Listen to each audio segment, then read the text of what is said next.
से जीवन जीते हैं ऐसे मनुष्य को यमदूत रौरव नरक में ले जाते हैं और वहां पर रुरु नामक सर्प के समान अति भयानक जो जीव होता है उसका भक्षण तुम्हें करना पड़ता है। जब तक पृथ्वी पे थे तब तक अनेक सारे जीव की हिंसा की, उनका भक्षण किया और अब नरक में जाओ अब उनका भक्षण करो।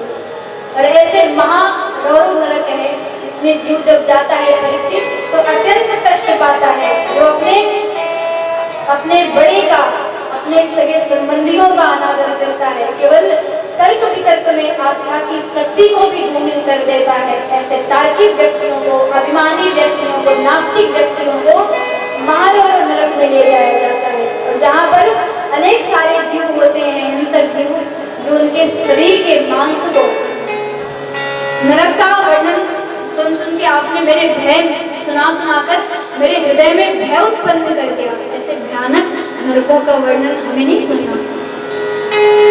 अच्छा, ये जो नरक बनाए गए हैं इसका शोधन कुछ नहीं है। यदि कोई चाहे कि हमें इस नरक में ना ले जाना पड़े तो उनको क्या किया जाए कि वो नरक में ना जाए। देव जी ने कहा कि देखो परीक्षित, नरक तो जीव के कल्याण के लिए बनाए गए। अगर नरक ना बनाया गया हो तो जीव का कल्याण कैसे होगा। जिस प्रकार एक वस्त्र को हम खरीदते हैं, उसको धारण करते हैं, स्वच्छ हो जाता है, उसको स्वयं से हम धुलते भी हैं उसे स्वच्छ करने के लिए। यदि कभी कभी जब उसका ध्यान देना चाहिए, लेकिन यदि वो भी धुलेगा उसे लगेगा कि इसे हमें स्वच्छ करना है। ऐसे ही हमारा ये शरीर रूपी कपड़ा है। भगवान ने हमें ये सुंदर सा शरीर दिया, अपना उद्धार करने के लिए विवेक दिया। विवेक से हम अपना उद्धार कर सकते हैं, अपना कल्याण कर सकते हैं। यदि फिर भी अभिमान लिए घूम रहे हैं मदान हाथी की तरह, इसमें भगवान क्या करें। भगवान को भी धोबी घाट बनाया है। यदि अपने शरीर रूपी वस्त्र की सफाई तुम नहीं कर पाए तो हम तो तैयार बैठे, तुम्हारा वस्त्र गंदा है, तुम्हारा कपड़ा गंदा है, हमने नरक बना दिया, इसमें तुम्हारा कल्याण हो जाएगा। कहा महाराज जी ऐसा बता दो कि बिल्कुल जाना ना पड़े नरक में, बड़ा ही कष्ट होता है और सुन करके हम सहम गए हैं, भैया मैं जाना नहीं है, क्या करूं। हाँ, जब जाना नहीं है तो तुम्हें भी कुछ करना पड़ेगा। क्या करूं। कहा आपको भागवत कथा का स्वाध्याय करना पड़ेगा, समय नहीं है तुम्हारे पास, 7 दिन है, स्वाध्याय भी नहीं कर सकते तो इसे श्रवण तो कर सकते हो। श्रद्धा भक्ति से इसे श्रवण करो। यमदूत में भी उतना सामर्थ्य नहीं है कि तुम्हें ले जा करके नरक में डाले। यमदूत उनके पास नहीं जाते जो भगवान के नाम का गान करते हैं। यमदूत उनके पास जाते हैं जो आज तक अपने जीवन में भगवान का नाम भी नहीं लिया, ईश्वर को एक तर्क का विषय मानते हैं, उनके पास से यमदूत जाते हैं। और तुम तो भगवान का नाम श्रवण कर रहे हो, ऐसे पाप मोचनी भागवत कथा को श्रवण कर रहे हो, तुम पे यमदूत थोड़ी ना आएंगे। ऐसे प्रमाण है क्या। मुझे तो डर लग रहा है भाई कि हम कथा भी सुन रहे हैं क्योंकि हमें क्या पता कि यमदूत आए और मुझे लेके चले जाए। प्रमाण है कोई इसका। क्यों नहीं है प्रमाण। प्रमाण दीजिए। प्रमाण से कोई वस्तु सिद्ध हो जाती है कि हाँ ये सत्य है। प्रमाण दिया, प्रमाण से अजामिल की कथा सुनो। केवलया भक्तया वासुदेव परायणा अहं वनवन्तीर कास्तेन निहारतीव भास्करा। कहा कि जिस प्रकार भगवान सूर्य के उदय होने से सृष्टि का अंधकार समाप्त हो जाता है, उसी प्रकार मन में भगवान का नाम होने से, विद्या में भगवान के नाम का गान करने से जो मन के अंधकार है वो नष्ट हो जाते हैं। कहा कि प्रमाण क्या है। अजामिल की कथा सुनाई। कहा कान्य पुत्र दिले प्रसिद्धासी पतिर अजामिला। अजामिल कन्नौज नामक जिले में एक अजामिल नामक ब्राह्मण रहता था। पहले तो बड़ा सदाचारी था, उसकी धर्मपत्नी भी थी, सदाचारी पुत्र भी थे, मातृ भक्त भी था। लेकिन अंत सब उसका समय कुछ ऐसा आया, एक दिन समिधा पीने के लिए जंगल में गया और जब जंगल में गया तो किसी वेश्या को शूद्ररथ देख लिया। मन बड़ा विलासिता की ओर खिंच गया और कहा कि आनंद इसमें नहीं है, आनंद तो विकार में है, आनंद तो हमारे अव्यवस्थित जीवन में है। इसमें हमें उसके भगवान को मनाना पड़ता है, भोग लगाना पड़ता है। इसलिए इस जीवन में आनंद नहीं है, आनंद तो इस वेश्या के जीवन में है। हमें नहीं करना है ऐसे साधारण जीवन, हमें इस वेश्या के संग रहना है। संविदा छोड़ा और उस वेश्या से जाके कहा मैं तुमसे शादी करना चाहता हूँ, विवाह करोगी हमारे साथ? वेश्या ने कहा हाँ क्यों नहीं करूंगी। वेश्या के साथ विवाह किया, उसकी 10 संतानें हुई। लेकिन एक दिन अजामिल के दूर गया हुआ था, उसके अजामिल के यहाँ वह वेश्या थी, उस समय वो गर्भवती थी। उसके यहाँ कुछ संत मंडली आई भोजन करने के लिए, और जब भोजन करने के लिए वे संत मंडली आई, उस वेश्या के अंदर थोड़ा सा सद्भाव जागा और उसको ना जाने क्या समझ करके भोजन करा दिया। और भोजन कराने के बाद जब संत जाने लगे तो उससे संतों ने कहा कि मेरे पे कोई आशीर्वाद तो नहीं है, लेकिन इतना कहना चाहूंगा कि जिस तरह ये पतित का घर है, अजामिल का घर है, अजामिल तो बिल्कुल व्यभिचारी हो गया है, लेकिन तुम्हारे इस श्रद्धा भाव को देखते हुए इसमें एक वेश्या हो फिर भी हमारा सम्मान करते हुए, ऐसे भाव को देखते हुए कितना आशीर्वाद तुमको मैं दे के जा रहा हूँ कि आप आने वाले अब की पुत्र का नाम तुम नारायण रख देना। वेश्या ने कहा ठीक है। समय बीता और वेश्या का एक संतान हुई, नाम उसका नारायण रखा। नारायण नामक पुत्र अजामिल का घर में सबसे छोटा था। बार बार किसी को बुलाया जाता था, नारायण नारायण बार बार वे अजामिल करता। अंत समय आया अजामिल का, और अंत समय में अजामिल विश्राम कर रहा था। अजामिल को लगा कि कुछ यमदूत रूप से मेरे सामने आ रहे हैं। अजामिल बिल्कुल व्याकुल हो गया और जोर से अपने बेटे का नाम नारायण लिया। नारायण बेटा बचाओ मुझे, कुछ यमदूत मुझे आ रहे हैं ले जाने के लिए, मेरी रक्षा करो नारायण। ये शब्द भगवान के विष्णु दूतों के कान में पड़ी और सोचा कि नारायण नाम का उच्चारण किया जा रहा है, जरूर ही मेरे स्वामी का नाम नारायण है, इसलिए उनके नाम का उच्चारण किया जा रहा है। यमदूत आए थे लेने के लिए, अभी तो उनको भगा करके विष्णु दूत प्रकट हो गए। बोलिए अजामिल आपने मुझे याद किया, आपने बुलाया, कितना तू सौभाग्यशाली है, भाग्यशाली है। अंत समय भगवान का नाम नहीं आता है और तेरे अंत समय यमदूत तुझे लेने के लिए आए, तो बिल्कुल शरणागत होकर के तूने नारायण का नाम लिया। अरे धन्य है तू, बोल बोल मैं आ गया तेरे लिए। यमदूत खड़े होकर देख रहे, कह रहे कि ये बेटे को बुला रहा है, मैं आया इसे लेने के लिए, और ये विष्णुदूत आ गए। जबकि बुलाया बेटे को और आ गए ये विष्णुदूत। विष्णुदूतों ने कहा भैया तुम क्यों आए हो यहाँ पे? कहा कि मैं इसलिए आया हूँ कि ये अजामिल का समय पूर्ण हो गया है, अजामिल का जाने का समय आएगा, इसलिए मैं अजामिल को लेने के लिए आया हूँ। विष्णुदूत ने कहा तुम्हें समझ नहीं आती कुछ बात? क्या समझ? कहा कि सुनाई नहीं पड़ा कि इसने मेरे भगवान का नाम लिया, मेरे स्वामी का नाम नारायण लिया, तब भी तुम आगे लेने के लिए। बुद्धि विवेक नहीं है तुम पे, यमराज ने तुम्हें कुछ सिखाया नहीं है। कहा कि पागल मुझे मत बनाओ, पागल किसी और को बनाओ। और इसने नारायण का नाम लिया, इसने नारायण अपने बेटे का नाम लिया, और तुम चले आए लेने के लिए, तुम्हें नहीं बुलाया, अपने बेटे को बुलाया। अच्छा ये बताओ कि इसके बेटे का नाम नारायण कब से है? कहा 2-4 वर्ष से। कहा कि हमारे स्वामी का नाम नारायण कब से है? कहा अनादिकाल से। तो कहा मानेंगे किसको पहले, अपने बेटे किसके बेटे नारायण नाम को पक्का समझेंगे कि अपने स्वामी नारायण नाम को हम उच्च मानेंगे, किसको समझेंगे? कहा कि जो पुराना होता है उसको ज्यादा महत्व देते हैं, भगवान को बुलाया समझो। कहा तो समझ जब जान रहे हो कि भगवान को बुलाया तो लेने के लिए क्यों आ गए? तुम्हारी कुबुद्धि हो गई है, तुम विष्णुदूत होकर के भी व्यभिचारी प्रवृत्ति के स्वभाव को दर्शा रहे हो। तुम्हारे बेटे को नहीं, ये भगवान को नहीं बुलाया, अपितु इसने अपने बेटे को बुलाया। कहा मुझे इसका प्रयोजन कुछ नहीं है, भले ही अपने बेटे को बुलाया, लेकिन नाम तो नारायण के कान में पहुंचा।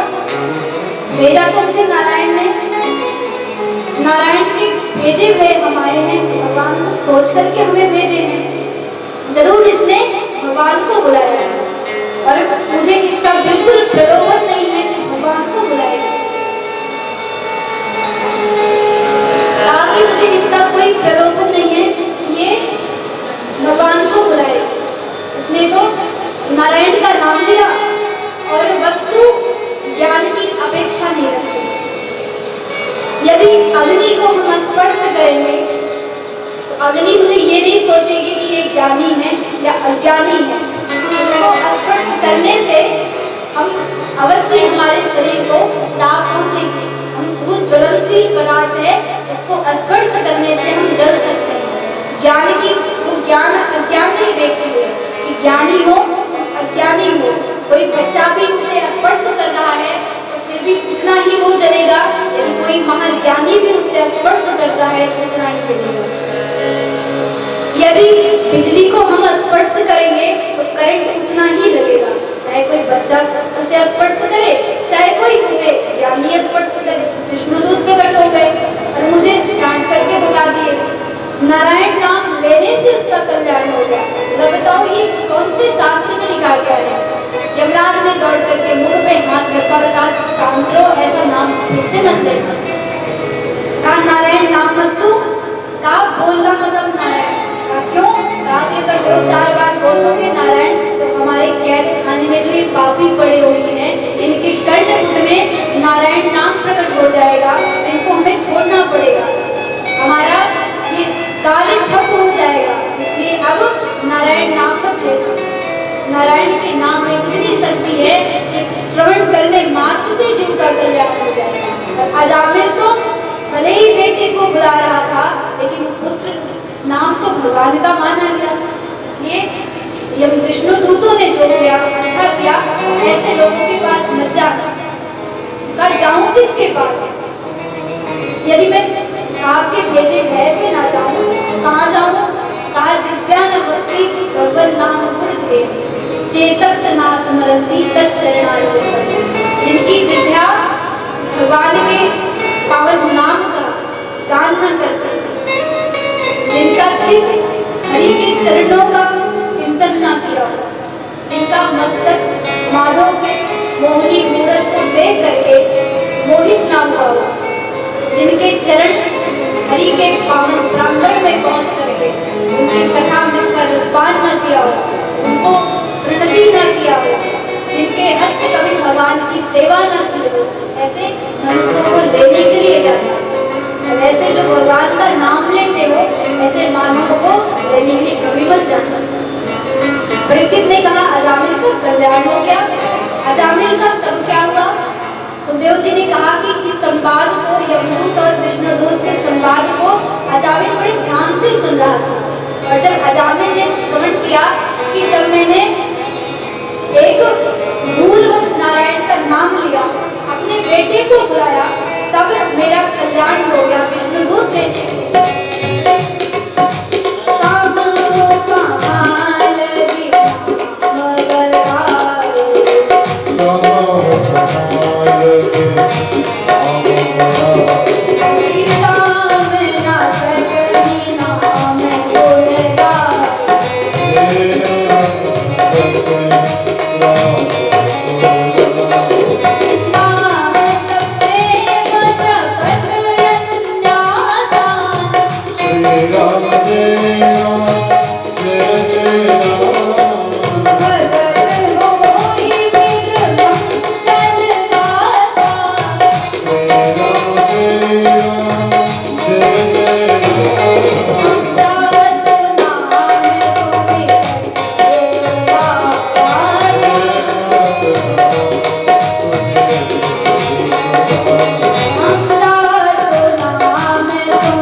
पकड़ना, किसी के पाँव को पकड़ के लेना, ग्राह की तरह प्रभु मिल जाते हैं और पाँव पकड़ने से मीरा के जैसा आनंदित जीवन हो जाता है, सुख मिल जाता है और पाप पकड़े मुक्ति मिले। किसी के सानिध्य में आकर के हम मुक्ति की चिंता हम काहे को करें? हमारे साथ है रघुनाथ, हमें किस बात की चिंता? चरण पे रख दिया जब मात, हमें किस बात की चिंता? हमारे साथ भगवान है तो डरना किस बात का होता है? यदि हमारा हृदय स्वच्छ है, हम मुक्ति की चिंता ही काहे की है कि वैसे ही पा जाएंगे। ग्राह ने गजेंद्र के पैर को पकड़ा, वह मुक्त हो गया और अब भगवान ने गजेंद्र के सिर को उन्नत किया और गजेंद्र का भी उद्धार किया। नाम के प्रभाव से भगवान को पुकारा, शरणागत होकर के एक नाम भगवान का नाम लिया और वह गजेंद्र हाथी जीवन से, कटु जीवन से मुक्त हो गया। खैर ये जो ग्राह और गजेंद्र की कथा है, ये एक श्राप की कथा है। ग्राह भी अगले जन्म में श्रापित था और गजेंद्र भी अगले जन्म में श्रापित था। ग्राह जो था वो बहु नामक गंधर्व था। एक बार देवल ऋषि स्नान कर रहे थे, वो ग्राह देवल ऋषि के चरण को पकड़ लिया और देवल ऋषि बड़े ही क्रोधित हुए, भयानक डर गए। तो उन्होंने सोचा कि हमारे पैर को किसने पकड़ लिया, श्राप दे दिया कि जिसने भी हमारे पैर को पकड़ा है हम उसको यही श्राप देते हैं कि अगले जन्म में ये ग्राह हो जाए और निरंतर किसी के चरणों को पकड़ता है। अंत में गिड़गिड़ाने लगा तो कहा कि चिंता मत करो, तुम्हारा कल्याण स्वयं भगवान करेंगे। तो ग्राह का कल्याण स्वयं नारायण आकर के करते हैं। और गजेंद्र भी पूर्व जन्म में इंद्रदुम्न नामक एक हाथी था, एक राजा था।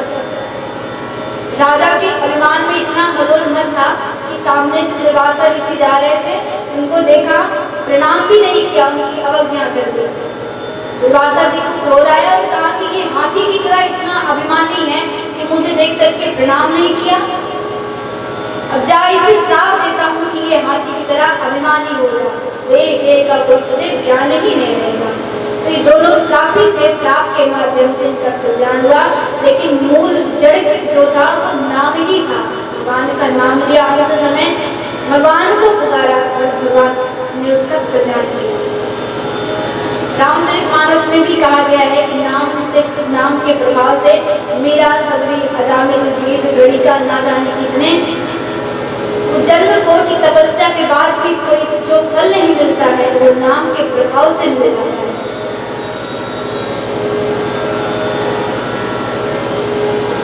का बड़ा ही सुंदर बाबा तुलसीदास जी वर्णन करते हैं। अब तो बजा मेरा गणिका, अब तो बजा मेरा गणिका।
आत्मा का सुख मानव पा सकते हैं।